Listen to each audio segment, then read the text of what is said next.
रजीम। अस्सलामुअलैकुम। उम्मीद करता हूँ कि तमाम तालिब इल्म खैरियत वफ़ियत के साथ होंगे।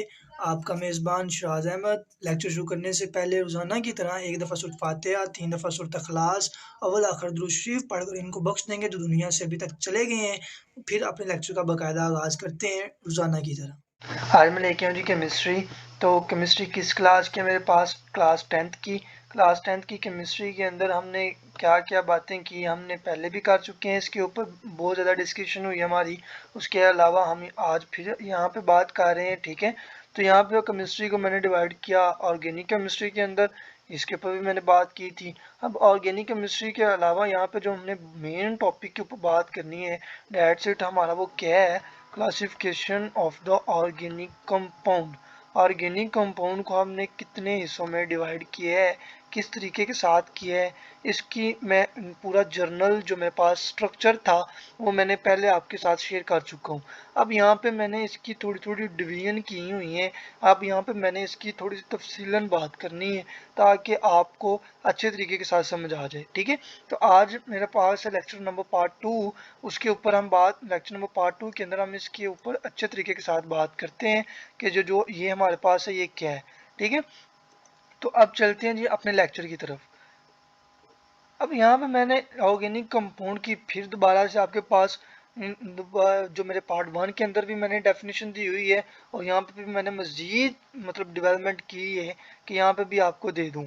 एक तो मेरे पास है हाइड्रोजन और दूसरा मेरे पास कार्बन। तो हाइड्रोजन प्लस कार्बन और दो बातें होगी और तीसरे नंबर पे देयर डेरिवेटिव्स, ठीक है। तो ये डेफिनेशन कंप्लीट होगी। तो हाइड्रोकार्बन और एंड देयर डेरिवेटिव्स, इन दोनों चीजों का मुतालिया हमारे पास क्या होगा, organic compound. The study of the hydrogen and the carbon and the derivatives, that's called the organic compound. वो तमाम का तमाम मुतालिया जो हाइड्रोकार्बन और उनके डेरिवेटिव्स का मुतालिया हो, वो हमारे पास ऑर्गेनिक कंपाउंड होंगे। तो आगे जो ऑर्गेनिक कंपाउंड है उसको हमने क्लासिफाइड किया है। पहले मैं बात कर चुका हूँ कि हमने इसे दो हिस्सों में डिवाइड किया था। एक यहाँ पे भी करते हैं, यहाँ पे मैंने मजीद तफसील के साथ लिखा हुआ है। एक में मैंने इसे डिवाइड किया ओपन चेन में। अब ओपन चेन और दूसरे नंबर पे मैंने डिवाइड किया है क्लोज चेन में, ठीक है। ये मैंने पहले नाम स्ट्रक्चर के अंदर बता दिए हुए, ओपन चेन और क्लोज चेन। अब ओपन चेन को आप एक और नाम देते हो, वो है एलिफेटिक कंपाउंड का, ठीक है। एलिफेटिक कंपाउंड का नाम भी आप इसे देते हो और इसे आप प्यार के साथ एक और नाम देते हो ए साइक्लिक, यानी कि जो साइकिल नामना है, ए साइक्लिक कंपाउंड। यहाँ पे मैंने 3 नाम आपके साथ डिस्कस किए हैं, आपके साथ शेयर किए हैं। एक है ओपन चेन, दूसरा है एलिफेटिक कंपाउंड और तीसरा है एसाइक्लिक कंपाउंड। और दूसरी तरफ अगर बात करें क्लोज चेन की, तो इसको आप प्यार के साथ एक और नाम देते हो, वो है साइक्लिक कंपाउंड, ठीक है। तो यहाँ पे मैंने बात की क्लासिफिकेशन ऑफ ऑर्गेनिक कंपाउंड की according to the my structure, जो मैंने स्ट्रक्चर ड्रॉ किया था अकॉर्डिंग टू योर बुक। आपकी बुक के मुताबिक क्या हुआ है, मैंने वैसे का वैसे लिखा हुआ है, ठीक है। तो यहाँ पे मैंने दो हिस्सों में डिवाइड किया था, ओपन चेन में और क्लोज चेन में। अगर एग्जामिनर आपसे ये पूछ ले कि साइक्लिक और difference between the acyclic and cyclic compound, then भी आपने यही लिखना है। अगर एग्जामिनर ये पूछ ले कि difference between the open chain and close chain, तब भी आपने यही लिखना है। और अगर आपसे पूछ ले difference between the aliphatic compound या फिर एंड क्लोज चेन या साइक्लिक कंपाउंड, तो तब भी आपने यही लिखना है। अगर वो पूछ ले डिफाइन द एलिफेटिक कंपाउंड, तो तब भी आपने यही लिखना है, ठीक है। तो आपको किसी किस्म की कोई भी कंफ्यूजन नहीं होनी चाहिए। दैट्स वाई मैंने इतना एक्सप्लेन करके बताया है, ठीक है जी। तो यहाँ पे मैंने इतना एक्सप्लेन करने का मकसद ये था कि आपको यहाँ तक समझ आए ताकि आप वहाँ पे कंफ्यूज ना हो, ठीक है जी। तो यहाँ पे अब बात करते हो ओपन चेन की। इस लेक्चर के अंदर सिर्फ मैंने ओपन चेन को डिस्कस किया हुआ है। तो ओपन चेन क्या होती है उसके ऊपर चलते हैं, अब उसके ऊपर बात करते हैं। अब यहाँ पे मैंने लिखा है जी ओपन चेन की डेफिनेशन। ओपन चेन यहाँ पे लिखा हुआ है इन दिस केस, यहाँ पे मैं हाईलाइट भी साथ साथ करते जाता हूँ। In this case the end of the carbon atom are not joined to each other, that's called the open chain, acyclic compound and aliphatic compound, ठीक है। तो यानी कि ऐसे एटम जो कार्बन एटम है जिनके अंदर आपस में आखिर वाला कार्बन एटम पहले वाले कार्बन एटम के साथ जुड़ा हुआ ना हो, उसे आप क्या कहोगे, ओपन चेन, ठीक है। यानी कि जो पहले वाला कार्बन का एटम है तो वो दूसरे वाले कार्बन के एटम के साथ जुड़ा है, तीसरे वाले के साथ जुड़ा है, चौथे वाले के साथ जुड़ा है, मगर जो उसका लास्ट वाला मेरे पास आता है ना, उसके साथ अगर नहीं जुड़ा हुआ तो आपके पास वो क्या होगा, वो एक साइक्लिक कंपाउंड नहीं होगा, वो ए साइक्लिक यानी कि एलिफेटिक यानी कि ओपन चेन होगा, ठीक है। तो यहाँ पे अगर आपको मजीद समझ इसकी एग्जांपल के साथ आ जाएगी जब हम इसकी एग्जांपल को डिस्कस करेंगे, ठीक है जी। तो यहाँ पे अब एग्जांपल के ऊपर चलते हैं। इसकी मैंने एक एग्जांपल लिखी हुई है CH3 सिंगल बॉन्ड CH3, ठीक है जी। और उसके बाद मैंने इसकी एग्जांपल लिखी है CH2 डबल बॉन्ड CH2। उसके बाद मैंने इसकी एग्जांपल लिखी है CH ट्रिपल बॉन्ड CH।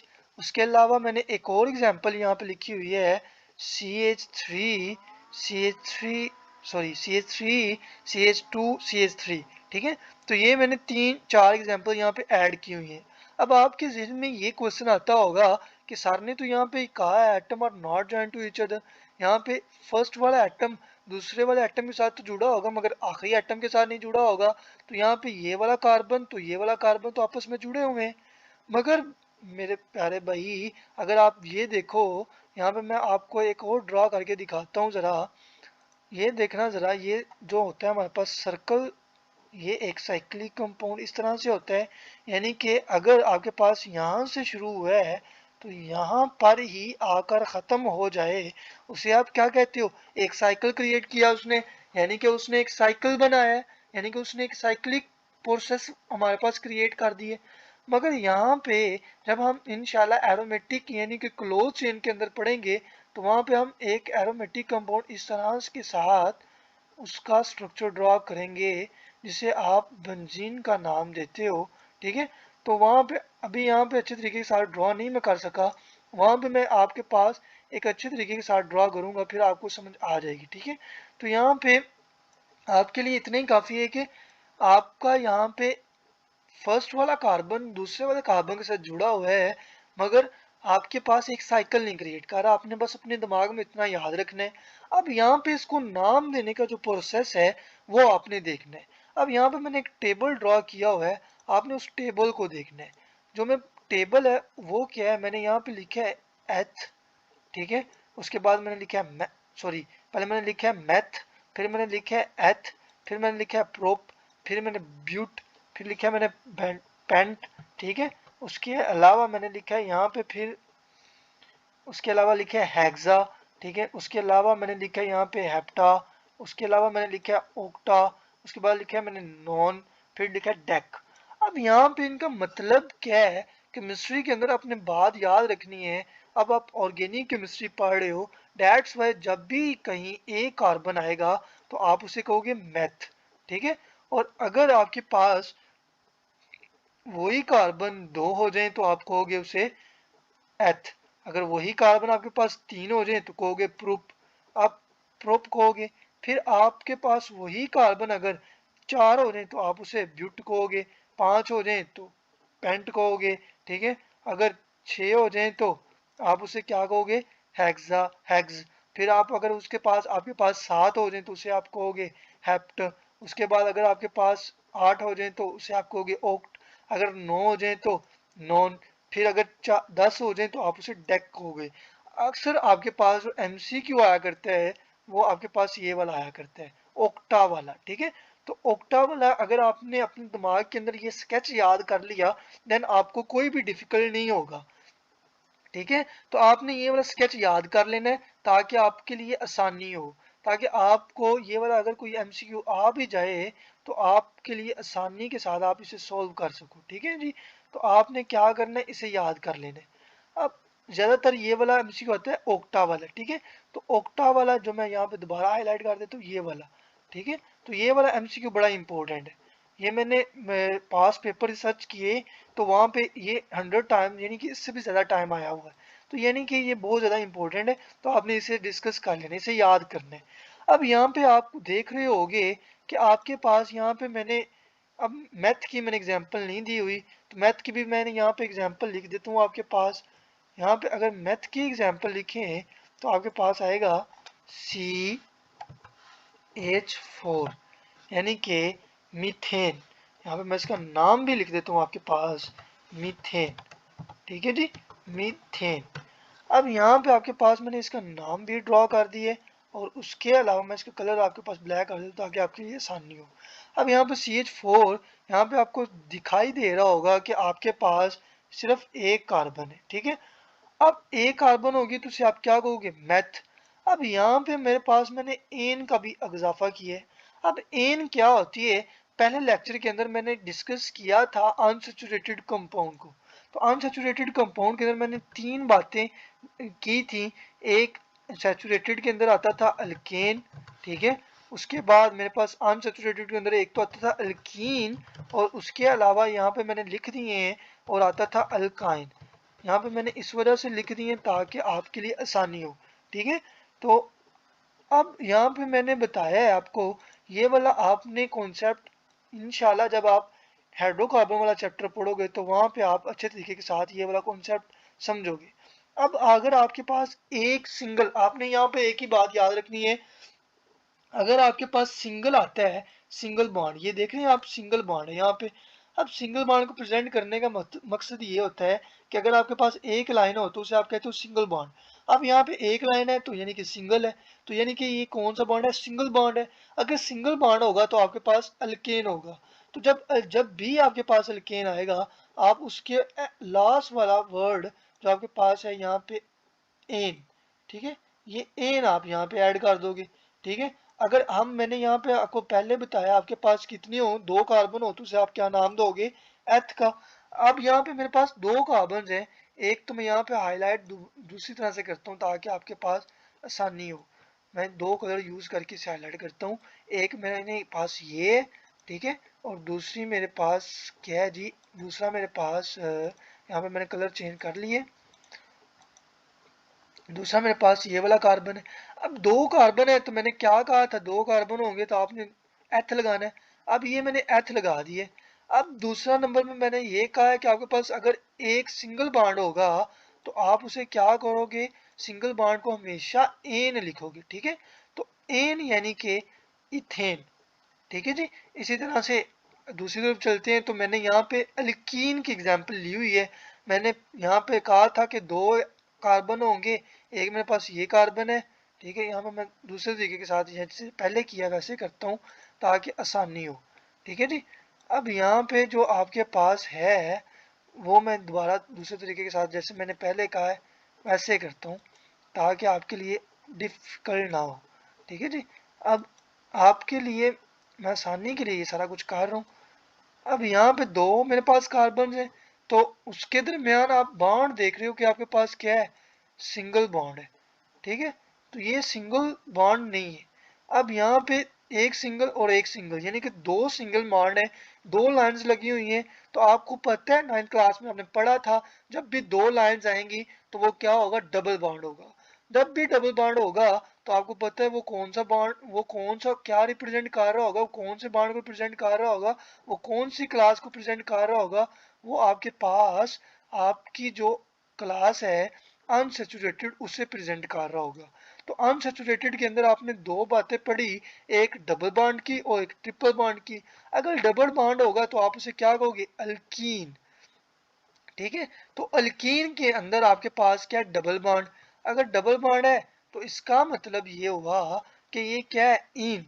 ठीक है, तो मैंने पहले कहा था आपने इसके लास्ट वाला वर्ड को इस्तेमाल करना है। ठीक है, और उसके अलावा यहाँ पे दो कार्बन है तो डेट्स वाई यहाँ पे क्या आएगा, एथ।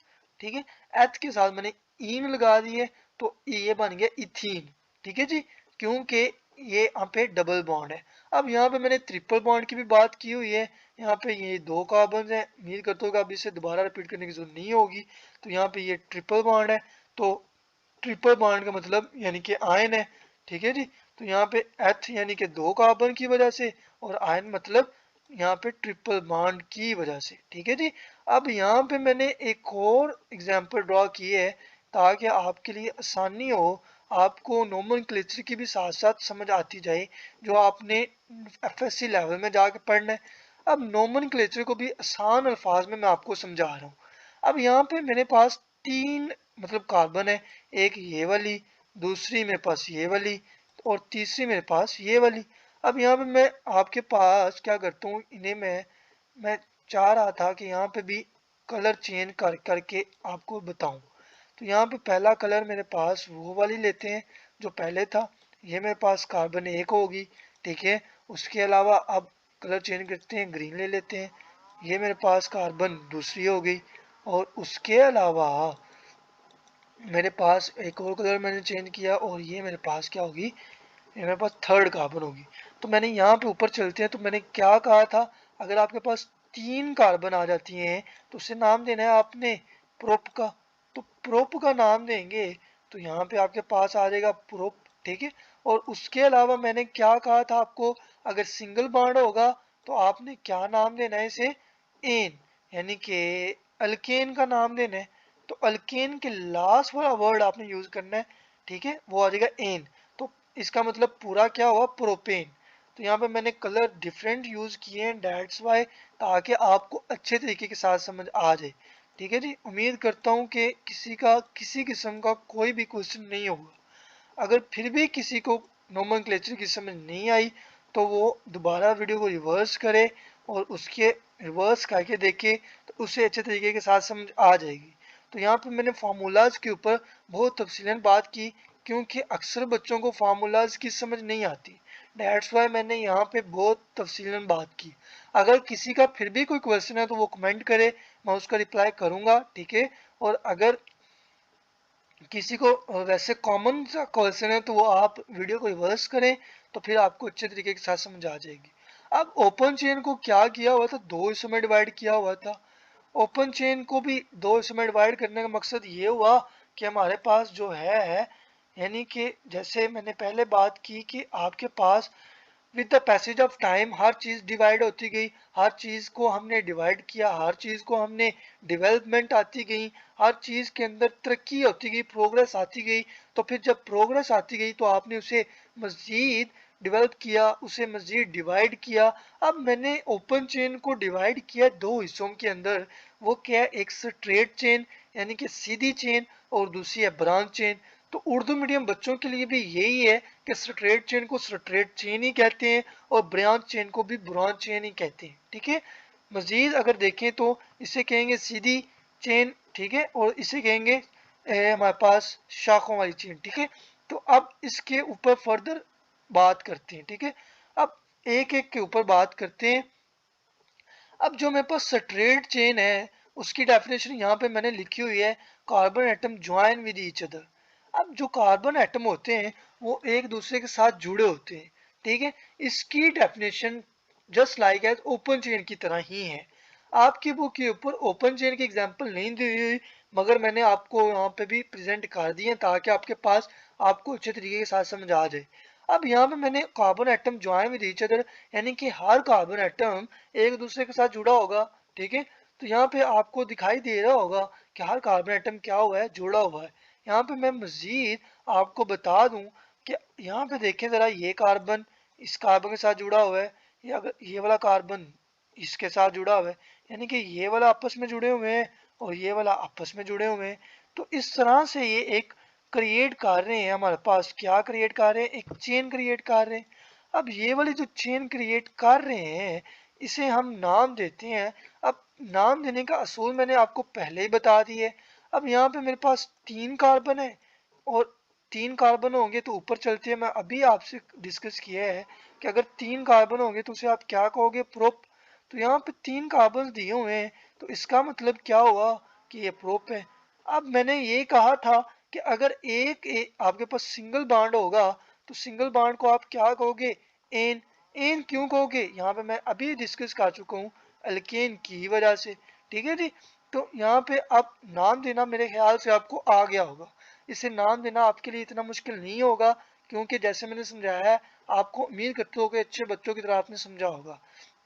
अब यहाँ पे आपके पास क्या हुआ है कि आप मैंने यहाँ पे इसका स्ट्रक्चर फार्मूला भी ड्रा कर दिया है। अब स्ट्रक्चर फार्मूला ड्रा करने का मकसद ये था कि आपके लिए आसानी, मजीद आसानी हो, क्योंकि आपको यहाँ पे मैं लिख देता हूँ, क्योंकि आपको पता है कि कार्बन क्या शो करता है।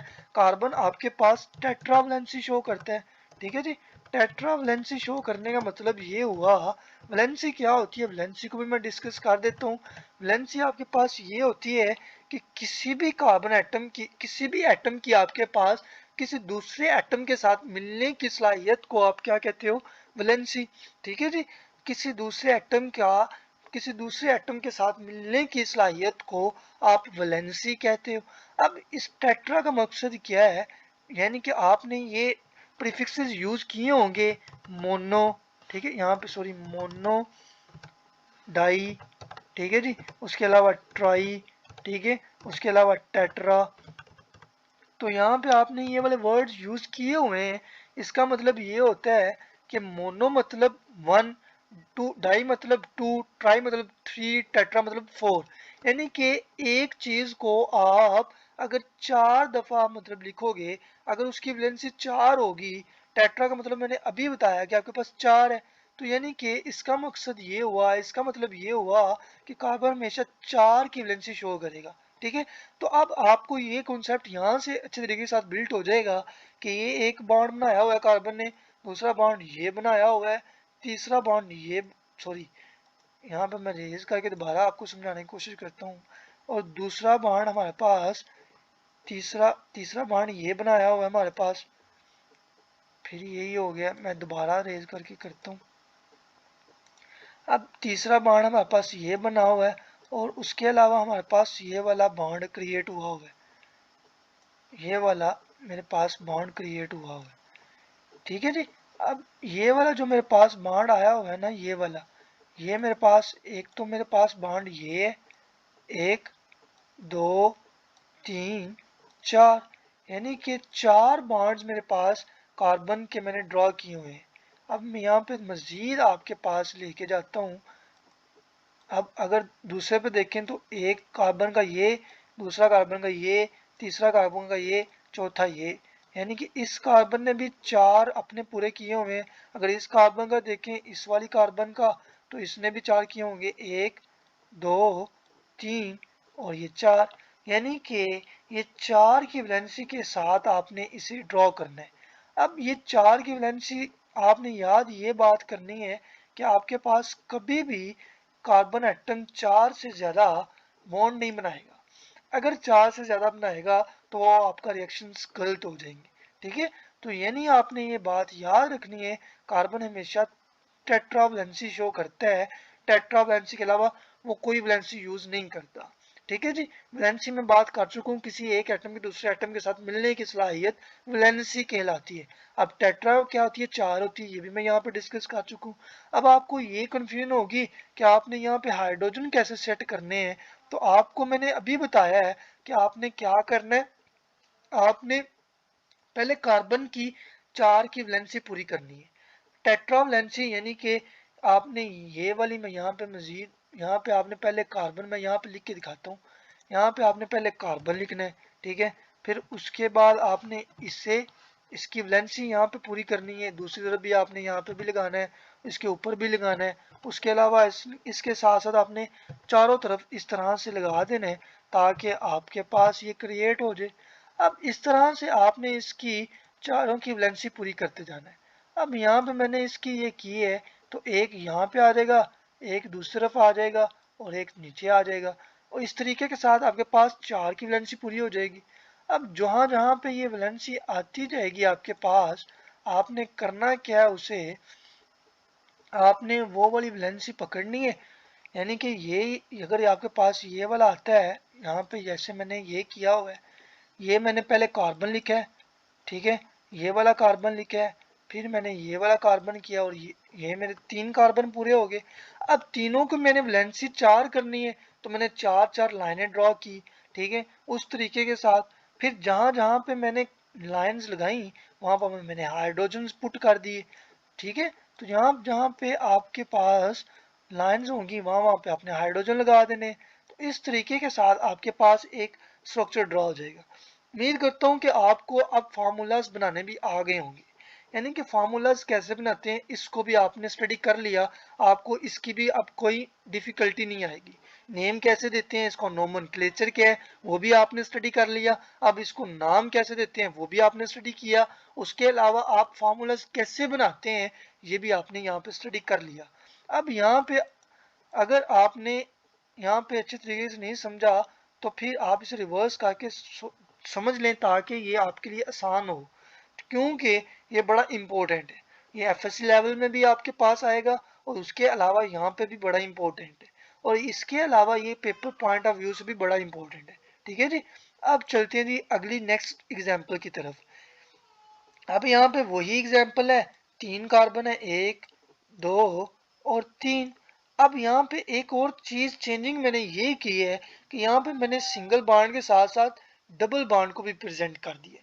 तो मैंने कहा था कि जहां पर भी डबल बॉन्ड आएगा वहां पर इसका डबल बॉन्ड का मतलब क्या होगा जी, डबल बॉन्ड आने का मतलब ये होगा, यहाँ पे मैं लिख देता हूँ, डबल बॉन्ड जो होगा उसका मतलब ये होगा कि आपके पास क्या है, अल्कीन है।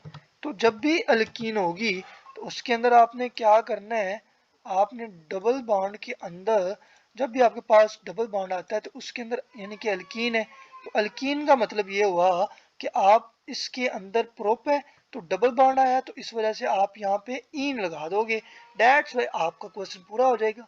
इसी तरह से नेक्स्ट देखते हैं, तो यहाँ पे प्रोपाइन है, तो जहां पर ट्रिपल बॉन्ड आता है आपने ये भी स्टडी किया है तो वो क्या होगा, आयन। ठीक है, तो ये प्रोप इस वजह से आया क्योंकि 3 कार्बन है, और आयन इस वजह से आया क्योंकि यहाँ पे ट्रिपल बॉन्ड आ गया। अब मैं जल्दी जल्दी बोल रहा हूँ ताकि आपकी वीडियो लंबी ना हो, क्योंकि ऑलरेडी बहुत ज़्यादा लंबी हो गई है वीडियो। ठीक है, एक्चुअल जितनी मतलब मैं बनाता हूँ उससे ज़्यादा बड़ी हो रही है।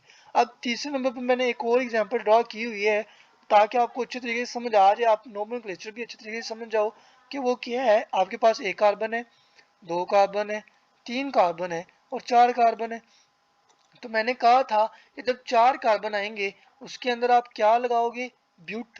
ठीक है, जब आप, मैं यहाँ पर ऊपर करके दिखा देता हूँ आपको, जब भी आपके पास 4 कार्बन आने हैं तो उसके अंदर आपने क्या लगाना है, ब्यूट। तो यानी कि यहाँ पे हम ब्यूट लगाएंगे, तो ये मेरे पास ब्यूट आ गया। तो ब्यूट आया और उसके बाद मैंने एन लगा दिया। एन लगाने का मतलब क्या है कि यहाँ पे सिंगल बॉन्ड है, सिंगल बॉन्ड का मतलब क्या है, क्या यहाँ पे अल्केन है। ठीक है जी,